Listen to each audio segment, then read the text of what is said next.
You are watching Fact India News. Delhi के मेहरौली इलाके में सरकार चला सकती है बुलडोजर। सरकारी विभाग द्वारा लगाए गए कई घरों पर नोटिस। पूरा मामला जानने के लिए आइए देखते हैं फैक्ट इंडिया न्यूज संवाददाता रियासत अली समीर की रिपोर्ट। सिख शहर मेहरौली में आपका स्वागत है।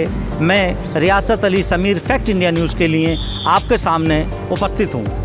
मेरे पीछे आप देख रहे हैं भूल भुलैया हैं और साथ में ही सामने कुतुब मीनार है। मेहरौली जिसे मेहरावली के नाम से भी जाना जाता है, एक दौर यहाँ ये आया कि यहाँ पर कोई चिराग जलाने वाला नहीं था।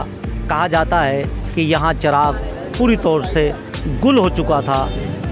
आज उसी शहर को लोगों ने आबाद किया और मेहरौली सरजमी कई बार उजड़ के, बल्कि मेहरौली क्यों दिल्ली कई बार उजड़ के बसी है और यहाँ पर कई लोग जो सालों से रह रहे थे, आज सरकार के न्यायालय के आदेश के बाद बेघर होने की तलवार उनके गले पर लटकी हुई है। आज वह लोग परेशान हैं कि सर्दी के मौसम में हम जाएं तो जाएं कहाँ। आइए जानते हैं उन्हीं लोगों से उनके दर्द के बारे में। किशा जी, आप यहाँ कब से रह रहे हैं? 32 साल हो गए। तो अब आपको कैसे पता चला कि आपके घर टूट रहे हैं? नोटिस लगा के गए, जब पता चला हमें। अच्छा, नोटिस लगा के चले गए आपके यहाँ? हाँ, आपने जो मकान बनाया है उसको किसी ने रोका ही नहीं कभी आज तक। तो आपने ये खरीदा था या आपने कब्जा किया है? खरीदा है भैया हमने तो। अच्छा, कितने साल हो गए खरीदे में? हो गए होंगे जब लिए है जब ही खरीदा है भैया। नो तो एक डिस्को बाबा रहते थे यहाँ, उन्होंने मुकदमे जीता था डीडीओ से या किसी से भी, उन्होंने ही बसाए थे हमें। अल्लाह को प्यारे हो। पेपर हैं आपके पास? हाँ, सब चीज़ है। तो पेपर दिखाइए आप। आपने कोर्ट में पेपर दिखाए? दिखा दिए, दिखाने गए हैं बच्चे ले लेकर, जो हमारे मोहल्ले के सदस्य, जिस पर पता चलेगा ये बात। तो आप 35 साल से यहाँ रह रहे हैं? हाँ, जो विकलांग है मेरा बेटा, इसके पापा बीमार है। क्या नाम है आपका? शाहनवाज जी।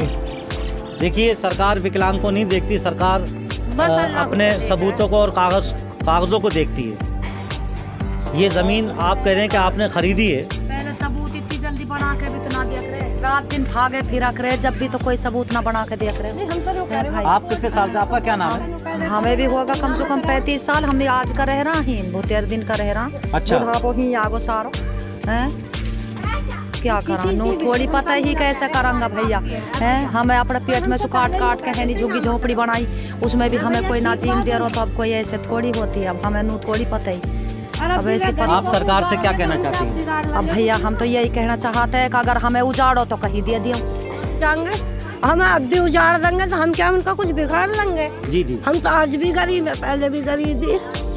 तो यहाँ लोगों की मांग है कि अगर उनको उजाड़ा जाए तो उनको जगह दी जाए। वैसे सरकार की भी ये योजना है कि जहाँ झुग्गी वहाँ मकान। अब सरकार को ये देखना है कि इन गरीब आदमियों की कैसे मदद की जाएगी, क्योंकि सर्दी का मौसम है। ये अपने बच्चों को लेके कहाँ जाएं? तुम यहाँ झोपड़ियों में क्यों पड़े हो? जब वोट गिरवाना है, जब भी तो उन्हें पता होनी चाहिए कि ये झोपड़ी में पड़े, हम वोट क्यों ले रहे हैं? इनसे ही तो सरकार बने, यही सरकारों को उजाड़े, गरीबों से ही तो सरकार बने। योजना का लाभ कब मिलता है? जी, सरकार योजना निकालती है, उसका लाभ कब मिलता है? खाली योजना नाम को आती है कागजों में, बाकी लाभ नहीं आता है। अभी अगर आज तक की किसी गरीब को लाभ मिला हो तो बताए। आपका क्या नाम है? मेरा नाम मिर्जा रेहान बेग है। मिर्जा रेहान बेग साहब सरकार पर यहाँ आरोप लगा रहे हैं। वो ही नहीं, सभी लोग आरोप लगा रहे हैं और सभी लोगों का ये कहना है कि अगर हमें उजाड़ा जा रहा है तो हमारा पुनर्निवास भी यहाँ पर किया जाए। कहाँ तक ये मेहरौली बस स्टैंड से लेके अंधेरिया मोड़। ये क्यों ऐसे तोड़फोड़ की जा रही है? पता नहीं जी, ये तो डीडीए वाले बस आए और चिपका के चले गए। 35-40 साल से तो रह रहे हैं लोग। आपका क्या नाम है? मेरा नाम फरीद है जी। फरीद, कब से रह रहे हैं आप? मेरा जन्म ही यहीं का है। अच्छा, ये सारे सभी जितने ये मकान है, अच्छा, वहाँ से लेके सब यहाँ तक जा रहा है? पूरा बस स्टैंड से लेके ये आपको अंधेरिया मोड़ तक, ये पूरा लाइन।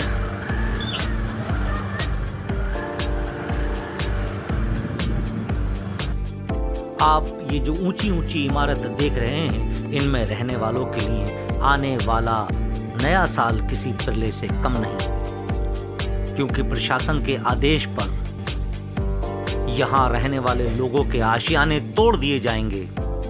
मेहरौली चर्च कंपाउंड से लेकर दरगाह के पीछे और गौसिया कॉलोनी के निवासियों में त्राहिमाम मचा हुआ है। आपने एक गरीब महिला के वर्जन को सुना, उसकी बातों को सुना। इस ठंड के मौसम में वो गरीब अपने आशियाने को लेकर कहाँ जाए। ये ऊंची ऊंची गगनचुंबी इमारतें एक दिन में बनकर तैयार नहीं हो गई। अगर ये सारी इमारतें अवैध हैं तो फिर इनकी रजिस्ट्री कैसे हो गई, ये एक सवाल वाजिब बनता है। राजस्व विभाग ने फिर इनकी रजिस्ट्री कैसे कर दी। जिन लोगों ने अपनी गाड़ी कमाई देकर इन बिल्डिंगों में अपने लिए फ्लैट खरीदे हैं, अपना आशियाना बनाया है, उनके दर्द को समझने वाला आज कोई क्यों नहीं है। क्यों नहीं उन भ्रष्टाचारी अफसरों पर गाज गिरनी चाहिए जिनके रहते हुए यहाँ पर ऊंची ऊंची इमारतों की तामीर की गई। उन तमाम भूमाफिए और बिल्डरों के नाम पर FIR दर्ज क्यों नहीं की जा रही है जिन्होंने करोड़ों रुपए की सरकारी संपत्ति बेचकर धोखाधड़ी से इन लोगों को यहाँ पर बसाया है। 30, 40 और 50 साल से रह रहे लोगों को अचानक मालूम चला कि वे अवैध जमीन पर रह रहे हैं। वे अपने आप को ठगा सा महसूस कर रहे हैं।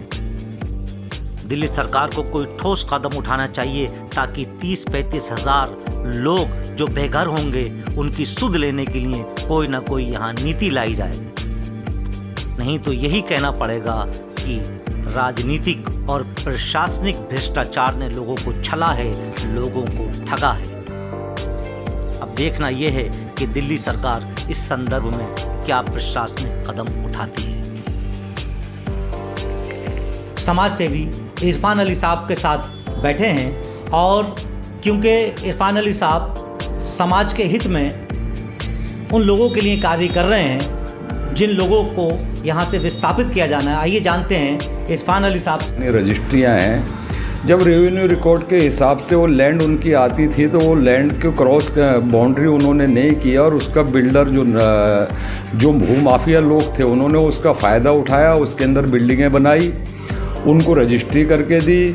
तो रजिस्ट्री जिसके अंदर करी गई है तो रजिस्ट्री में उन लोगों का तो कसूर नहीं है। आप जो है रजिस्ट्री की ज़मीन देख के रजिस्ट्री ले रहे हैं तो रेवेन्यू रिकॉर्ड के हिसाब से तो उसका खसरा कुछ बोलता है, लेकिन रजिस्ट्री के अंदर जो वो मेंशन करते हैं वो 1151/3 मेंशन करते हैं। तो इसलिए बेचारे भोले भाले सीधे साधे लोग हैं, वो बिल्डरों के भूमाफियों के उसमें जर्द में आ गए और अपनी जीवन भर की ज़िंदगी भर की जो कमाइयाँ थी उनकी उसको उन्होंने लगा के और वो फ्लैट और प्लॉट जो लिए हैं आज उनको इस मुसीबत का सामना करना पड़ रहा है। ये कहाँ से कहाँ तक डेमोलिशन का ऑर्डर है? ये ऑर्डर आपके चलते हैं चर्च कंपाउंड से और अंधेरिया मोड़ तक के। इसके अंदर बहुत सारी खसरे आते हैं, लगभग 2.5 किलोमीटर का ये एरिया पड़ता है जिसके अंदर कमोबेश 30 से 35 हज़ार लोग निवास करते हैं। अचानक से ये ऑर्डर का आ जाना और सिर्फ उनको 10 या 12 दिन का टाइम देना, मैं समझता हूँ ये मुनासिब नहीं है। जो लोग रजिस्ट्री करके बैठे हैं वो भी बेचारे परेशान हैं और जो लोग बाग झुग्गी झोपड़ियों के अंदर बैठे हैं वो भी परेशान हैं। अभी तक के मेरे हिसाब से इनसे जो है सेंट्रल गवर्नमेंट का कोई प्रतिनिधित्व नहीं मिला, सेंट्रल गवर्नमेंट का ना मिला, लेकिन दिल्ली सरकार ने भी अभी तक के इनसे रास्ता नहीं किया। लेकिन दिल्ली सरकार की भी ये योजना है जहां झुग्गी वहां मकान और सेंट्रल गवर्नमेंट भी यही कहती है। तो इस बारे में आपका क्या कहना है और इस बारे में आप क्षेत्रीय विधायक से मिले हैं, उन्होंने क्या कहा? जी हमने क्षेत्रीय विधायक से मिलके हमने ये निवेदन किया है कि एक पॉलिसी आती है जिसको Delhi urban shelter improvement board special provision act 2015, उसके तहत दिल्ली सरकार का दायित्व बनता है कि वो इनकी खबर ले, इनके पास आए। ये फिक्र लेके हम मेहरौली विधायक नरेश यादव जी से भी मिले हैं और नरेश यादव जी ने हमें आश्वासन दिया है। उसके बाद हम बहुत काबिल हमारे जो है मालवीय नगर के विधायक हैं सोमनाथ भारती साहब, उनसे मिले हैं। उन्होंने भी हमें इसका आश्वासन दिया और उसके अंदर अभी CM साहब दिल्ली के अंदर नहीं हैं। उन्होंने कहा जैसे दिल्ली के अंदर आते हैं हम CM साहब से संपर्क करते हैं और इस चीज़ को उनके संज्ञान में लाते हैं, क्योंकि दायित्व जो बनता है ये दिल्ली सरकार का बनता है कि वो आके इनको किसी तरीके का जो है ना सुरक्षा कवच दे। क्यों? ये लद्दा सराय जो है ये कहाँ से कहाँ तक मेंशन करा है? जी, लद्दा सराय तो वैसे देखा जाए तो ये तो आपका कुतुब मीनार से लेकर अंधेरिया मोड़ तक के जो मेहरौली की दूसरी साइड चलती है वो सारा का सारा लद्दा सराय है। ये आर्कोलॉजिकल डिपार्टमेंट को ये डीडीए इसको ज़मीन की हदबंदी करके कब्जा करके उनको देगा?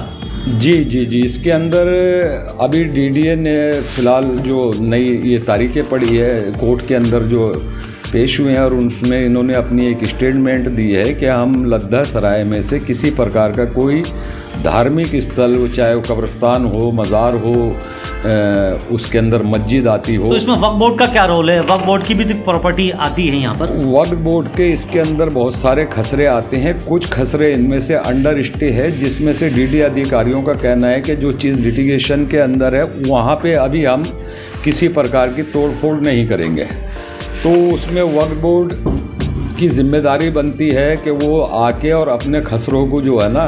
क्या इस संदर्भ में आप वक्फ बोर्ड से मिले, किसी अधिकारी से मिले? क्योंकि वक्फ बोर्ड तो भंग है, क्या और किसी अधिकारी से मिले आप? जी, हम इस संदर्भ में वक्फ बोर्ड के कुछ अधिकारियों से मुलाकात हुई थी हमारी, और उन्होंने हमसे ये आश्वस्त किया था हमें कि हम अपने खसरों को लेके दिल्ली हाई कोर्ट जा रहे हैं। और एक इंटेक का मामला ऑलरेडी पहले से ही दिल्ली हाई कोर्ट के अंदर विचाराधीन है, जो अभी पिछले 2 दिसंबर को भी उसकी हेयरिंग थी और आगे जाके मार्च या अप्रैल के अंदर भी हेयरिंग है उसकी। लेकिन इस बीच डीडीए ने जो ये डेमोलेशन नोटिस लगा दिए हैं, इसको लेके पब्लिक बहुत बेचैन है और बहुत परेशान है।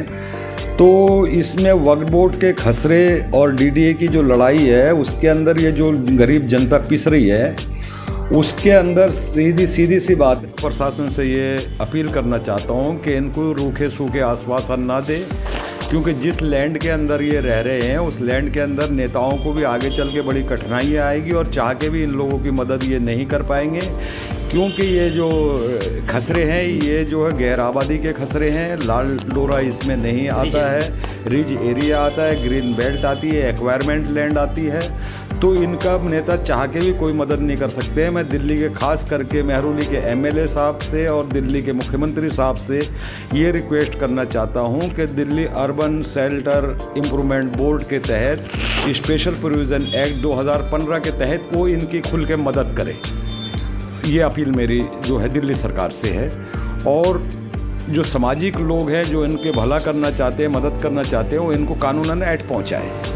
सामाजिक लोग इनको मदद पहुंचाए, क्योंकि इन्होंने बहुत वाजिब बात कही है। अगर यहाँ से इनको अभी छूट मिल जाती है तो आने वाले वक्त में और भी विभाग हैं जो इनको विस्थापित कर सकते हैं।